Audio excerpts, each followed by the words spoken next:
ठीक है, स्वागत है बेटा आपका हमारा आज के नए वीडियो में। इसमें क्वेश्चन हमारा आज लेकर आए 13C डॉक्टर मनोहरी क्लास 10th, जिसमें हमें दे रखा है क्रमशः 6 सेंटीमीटर, 8 सेंटीमीटर और 10 सेंटीमीटर त्रिज्या वाले धातु के 3 ठोस गोलों को पिघलाकर एक बड़ा ठोस गोला बनाया जाता है। इस गोले की त्रिज्या पूछी गई है। तो हमें 3 गोले दे रखे, तीनों की त्रिज्या मान लेते हैं। R1 बराबर 6 सेंटीमीटर,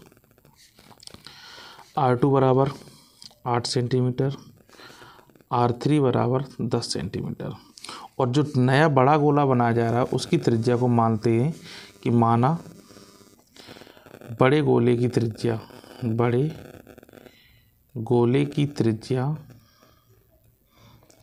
R है। कितनी है? R।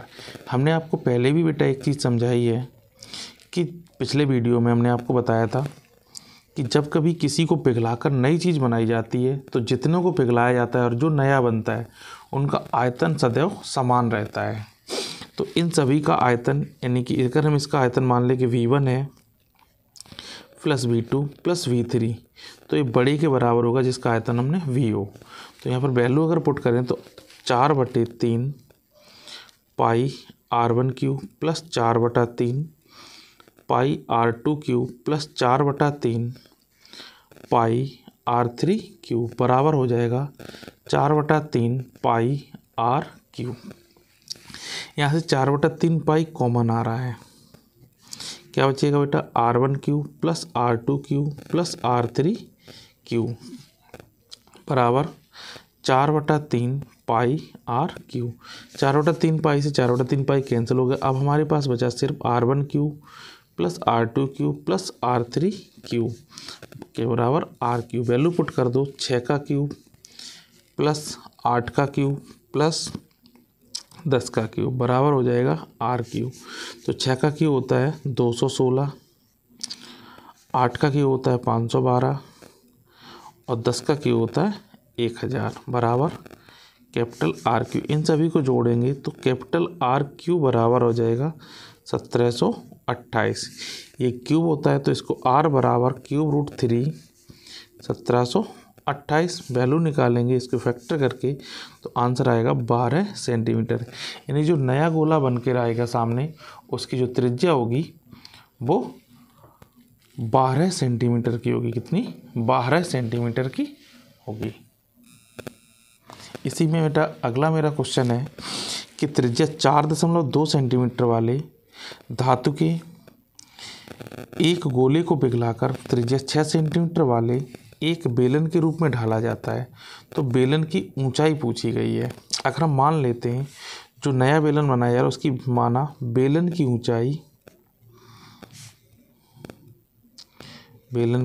ऊंचाई h सेंटीमीटर है। कितनी है? h सेंटीमीटर है। अब जो गोला पिघलाया जा रहा है और जो शंकु बनाया, जो बेलन बनाया जा रहा है, उनका आयतन समान होगा। तो गोले का आयतन बराबर होगा बनाए गए बेलन का आयतन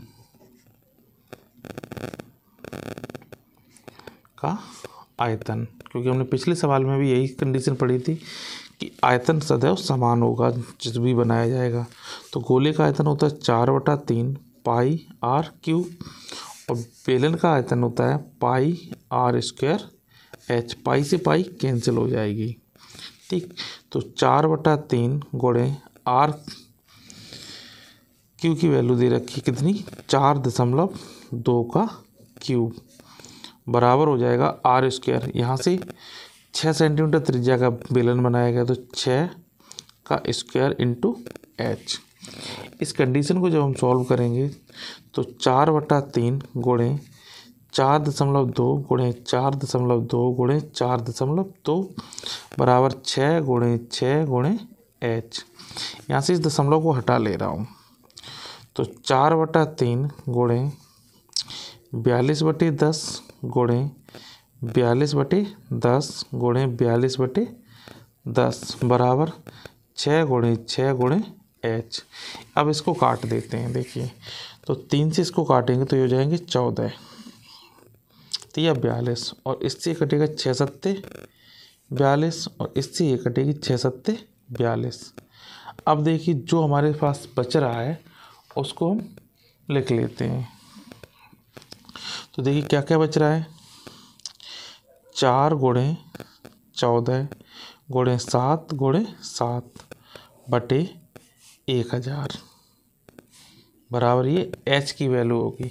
इसको अगर हम जब कैलकुलेट करेंगे तो आएगी कितनी, 749 इतना गुणा करके तो आएगी 2744 बटे 1000 बराबर h। दशमलव लगाएंगे तो h की वैल्यू जो निकल के आएगी 2.744 सेंटीमीटर।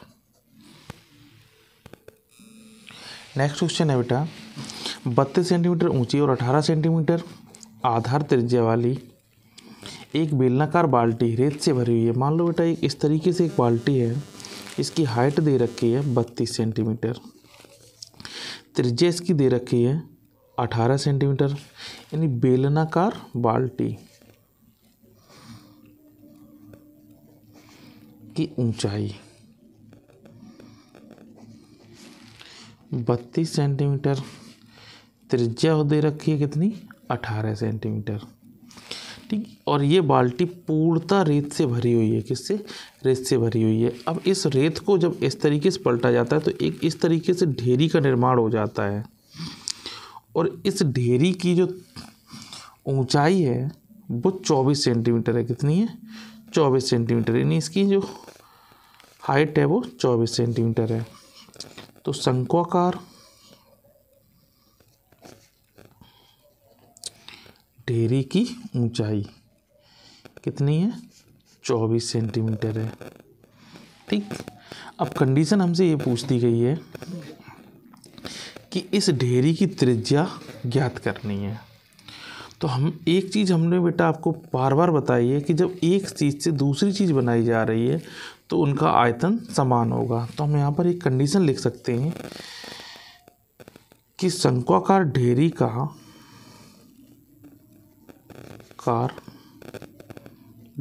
का आयतन बराबर होगा बेलनाकार बाल्टी का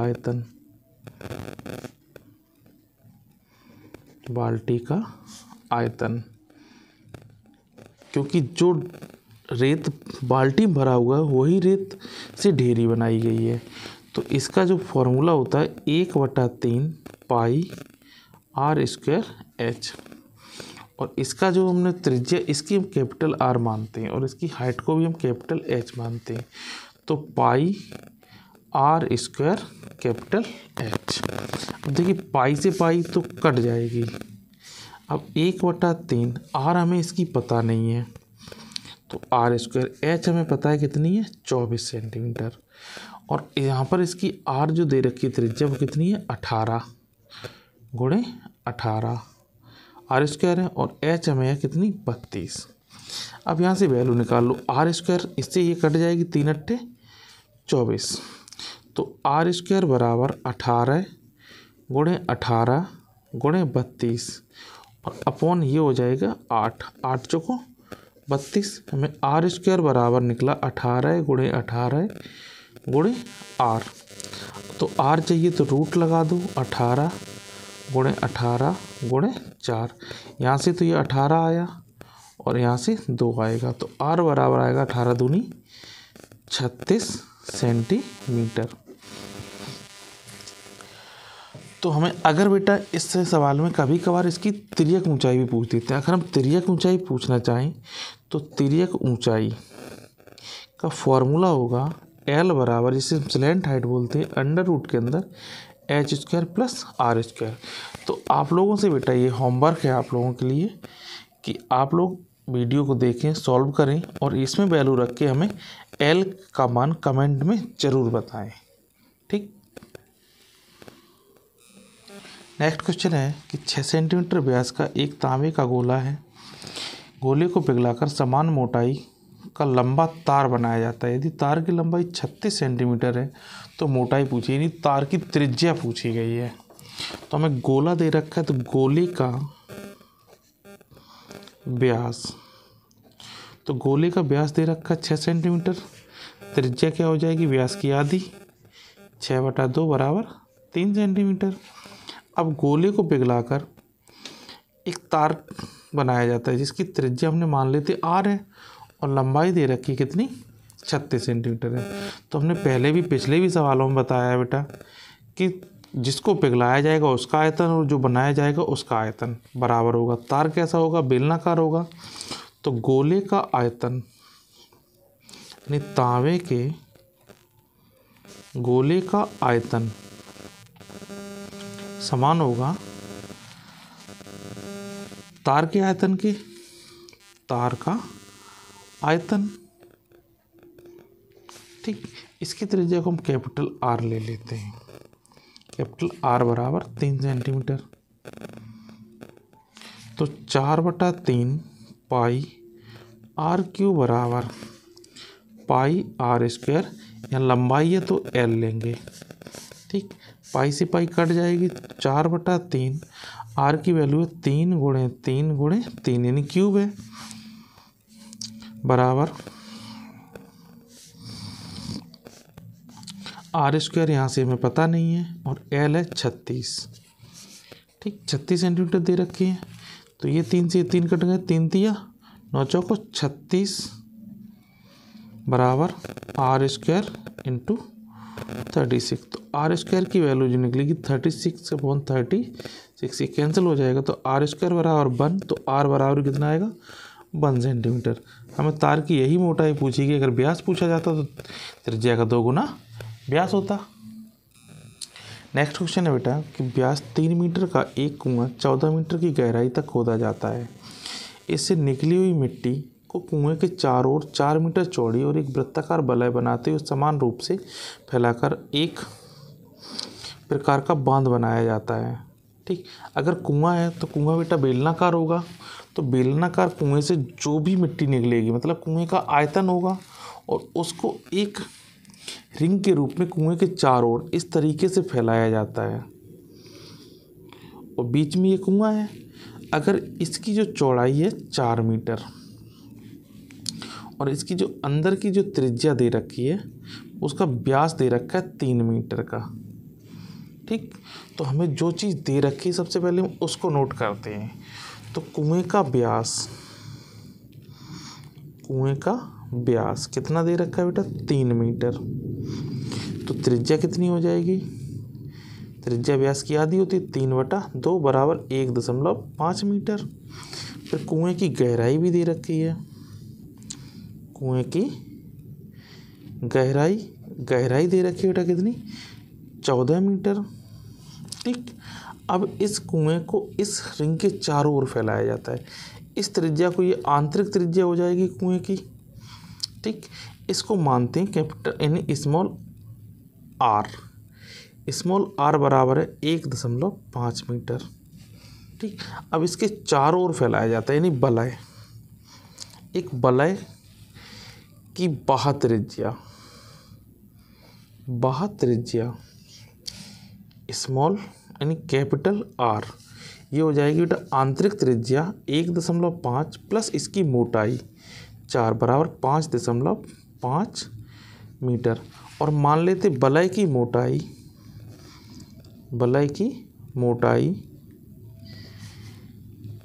h है, h मीटर है। अब जो कुएं का आयतन होगा वो बलय के आयतन के समान होगा। तो अगर हम कुएं से निकाली गई मिट्टी का आयतन, कुएं से निकाली गई मिट्टी का आयतन इक्वल हो जाएगा कुएं के चारों ओर 4 मीटर चौड़ाई पर फैलाई गई मिट्टी का आयतन।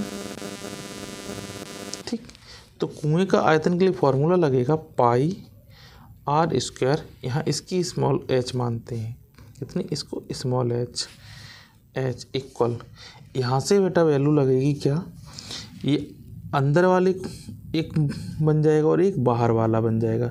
तो बाहर वाले में से अंदर वाले को घटा दिया जाए, तभी तो इस वलय का क्षेत्रफल निकलेगा। तो क्या निकलेगा, pi R square H minus pi R square H. यहाँ से पाई आर स्क्वायर एच बराबर पाई एच कॉमन आ जाएगा, क्या बचेगा, R square minus small R square.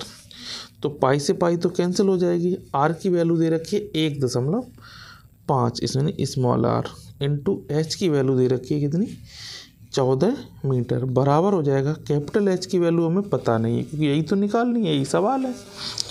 तो कैपिटल आर की वैल्यू कितनी हो जाएगी, तो ये बेटा देखिए वर्गांतर लग रहा है तो यहाँ पर वर्गांतर लगा लें, आर प्लस आर और आर माइनस आर, इससे सवाल आसान हो जाएगा। 15 का वर्ग होता है 225 और 0.2 अंक बाद लग जाएगा 2 इंटू 14 इक्वल कैपिटल एच, यहाँ से वैल्यू रखते हैं। कैपिटल आर की वैल्यू है 5.5 प्लस 1.5 और यहाँ पर 5.5 माइनस 1.5, इसका गुणा कर दो, 14 पंचे 70, 14 दूनी 28, 7 35 की 5 यहाँ से लगी 3, 14 दूनी 28 और 3 31.50 बराबर कैपिटल एच। ये जोड़ोगे बेटा हो जाएगा 7 और यहाँ से घटाओगे तो गुणे 5.5 में से आपका 1.5 घटेगा, 5 में 4 बचेगा, कितना 4। ठीक, तो कैपिटल एच बराबर हो जाएगा 31.50 अपॉन 7 चौको 28 यानी 7 गुणे 4। अगर हम ये बेटा मल्टीप्लाई ना करें तो हमारी कैलकुलेशन सरल हो सकती है। देखो कैसे, तो यहाँ से कैपिटल एच बराबर 2.25 गुणे 1, 4 अपॉन 7 गुणे 4, तो 7 दूनी 14 और 2 दूनी 4, यानी कैपिटल एच की वैल्यू निकली 2.25 अपॉन 2, इससे डिवाइड कर दो तो एच बराबर आएगा 2 एकन 2, 2 एकन 2, 2 दूनी 4, 2 पंचे 10, 1.125 मीटर। यानी कि कुएं से जो निकाली गई मिट्टी होगी वो कुएं के चारों ओर 1.125 मीटर ऊंचाई तक फैलाई जाएगी। ये क्वेश्चन बोर्ड की दृष्टि से बहुत इम्पोर्टेंट है, इसका अभ्यास जरूर करें। अगर आज आपको मेरा वीडियो पसंद आया हो तो लाइक, शेयर एंड सब्सक्राइब करना ना भूलें। अगर आपको किसी क्वेश्चन में डाउट है तो उसे कमेंट बॉक्स में भेजिए, मैं उसका आपको सॉल्यूशन ज़रूर दूंगा। ठीक, थैंक यू, धन्यवाद।